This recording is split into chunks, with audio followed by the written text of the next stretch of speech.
Well, we're doing something a little different than a car today. We got a edger with a Briggs and Stratton 3-horse. I decided to see if it'd run.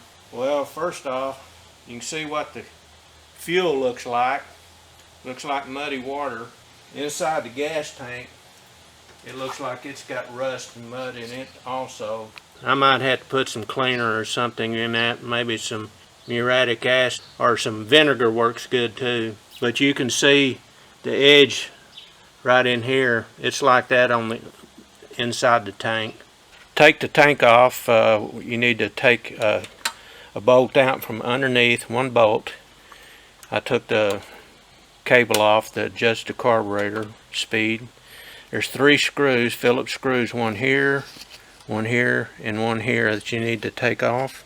And once you take that off and that bolt from underneath, this tank will just drop down for you. The carburetor is held on by a screw here and a screw here. To get to that bottom screw, you'll have to drop that tank the way I did right there.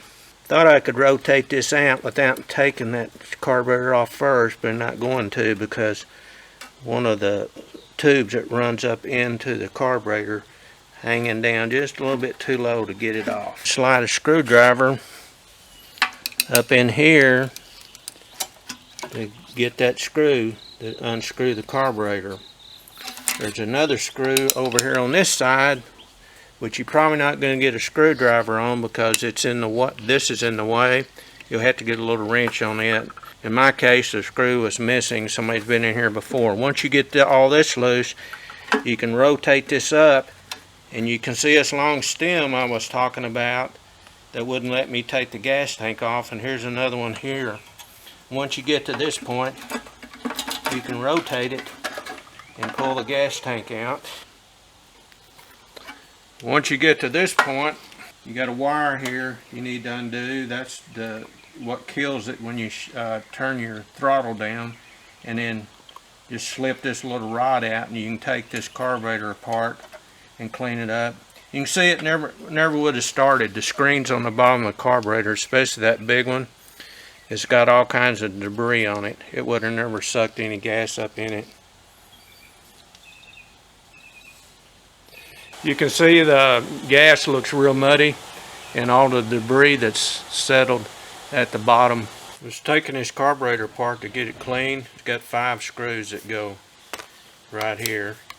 It's got a roll pin. You won't have to worry about taking that roll pin out. In this particular case, you can get your screwdriver under it, sort of pry it up a little bit, and this lifts off. And in this particular case, the gasket stayed down here.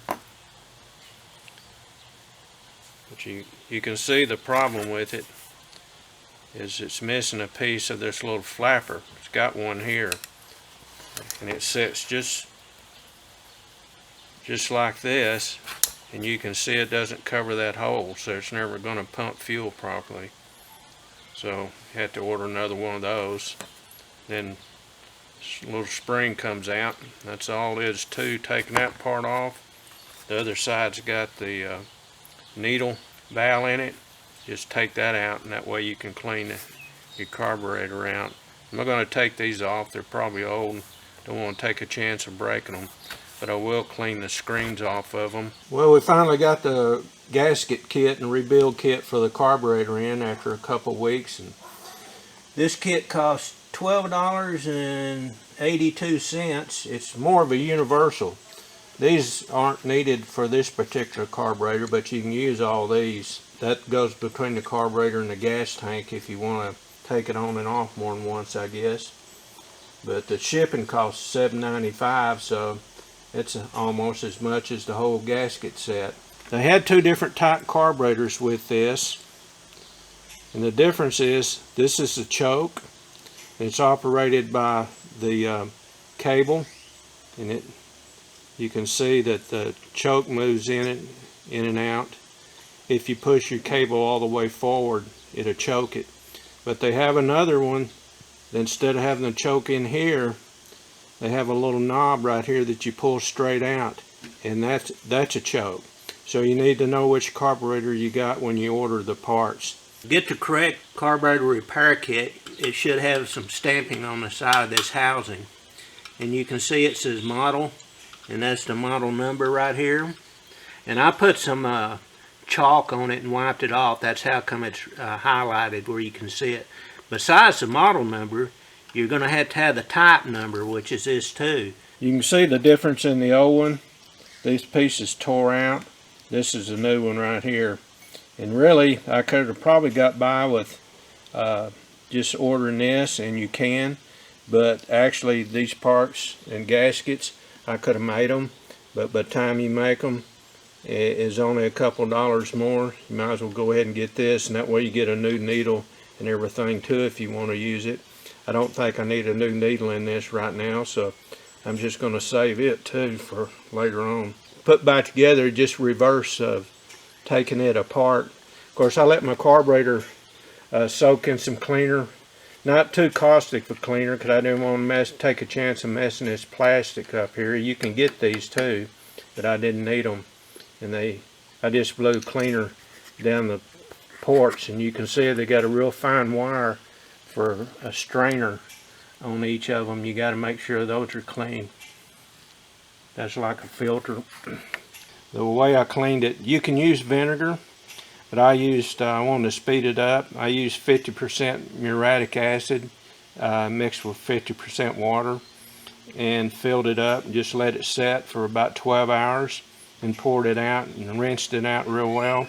As soon as I rinsed it out, I put a hair dryer or a heat gun, whichever one you have, and blew it in here and dried it out real good.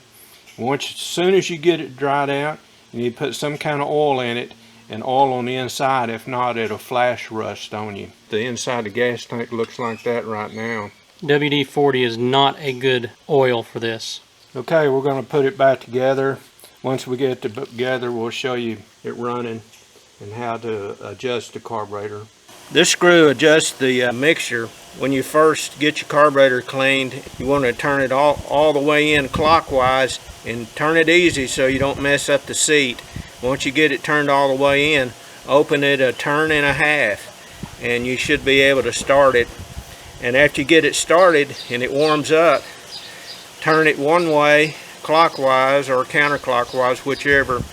And if it starts running bad, then turn the other way. Usually it takes about a half turn, 3/4 turn, and it starts running bad again. And once it starts running bad again, turn it halfway between where it ran bad clockwise and where it ran bad counterclockwise, and that should be about the right setting as far as the rich mixture or lean mixture should be about right.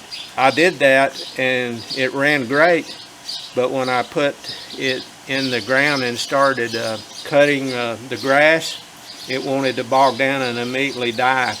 I opened it up about 1/4 to 1/3 turn counterclockwise, enriched the mixture a little bit, and it ran just fine.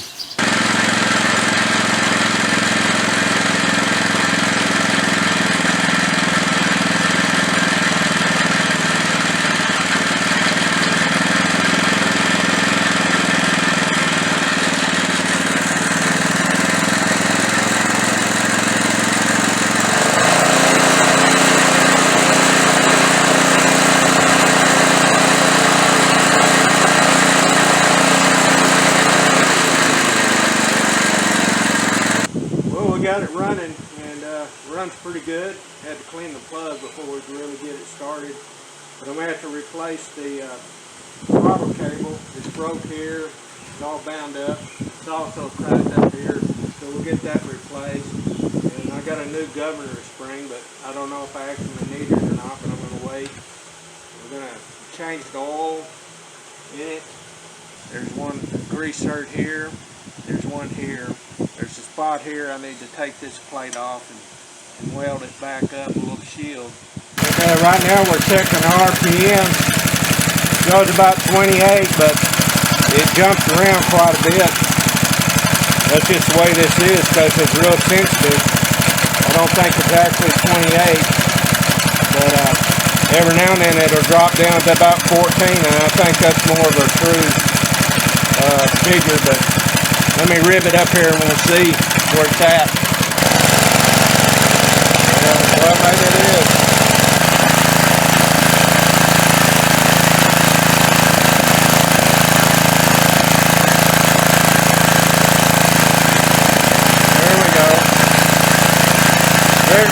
running fast. It's about 32, and that's about right. 31, 32, somewhere in there. I had it on the wrong stock. It's a 2-stock engine rather than a 4. Blow it up and see where it was at. Yeah, there it is. That's about right. They said this is a replacement for the cable that was broke on this, but you can see that so-called replacement, I had to use 2 pieces of aluminum. Actually, it's a 90-degree angle iron aluminum, and I just fastened it to the aluminum. Can't tighten it very tight on the back side, or you'll crush this, or this won't slide up and down. And then just use the 2 same holes, and it worked just fine. The cable's a little bit long. You can just wrap it like I did. I could cut it, but I didn't want to take the chance of not being able to bend this little wire properly. It's got to make 2 90-degree bends to get in here, and I didn't want to take the chance of not being able to bend it. So much for exact fit. Also had to weld this up. It was cracked on top and bottom. Yeah, it's just a little bit of a shield. Actually, I think this came with a shield all the way across, but you really need to leave this on here, because when you grease this fitting right here, it'll throw grease everywhere when it first starts up. You don't want to get grease all over yourself. This is a Toro 6 horsepower. They call it a personal pace mower, and it wouldn't run either. One good thing about it, it's got a plastic gas tank, so it wasn't rusted up, but the gas was just old in it. We had to take this carburetor off, clean it. The RPMs, it wasn't running fast enough. It was about 2100 when I checked with that instrument I just showed you. To turn the RPMs up, you get a pair of pliers right here, and you just pull it out just a little bit, and that stretches this governor spring just a little, and it up the RPMs. Now it runs fine. The only problem we still have with it, primer bulb. You're supposed to press it 3 times. I don't think it's picking the fuel up, but I found if you press it faster, real forceful, it seems like it wants to start easier than just pressing it easy like it says in the instructions. Besides that, it runs great.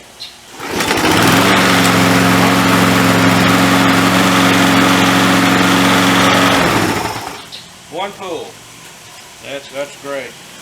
Here's something I had to repair too. You can buy the cable, but I was pretty cheap. I didn't want to spend the money. The cable was breaking and it was coming apart, so I smashed a piece of copper tubing around the cable and tightened it down, and then put a screw through it, and now it works just fine. Didn't have to spend any money on that part.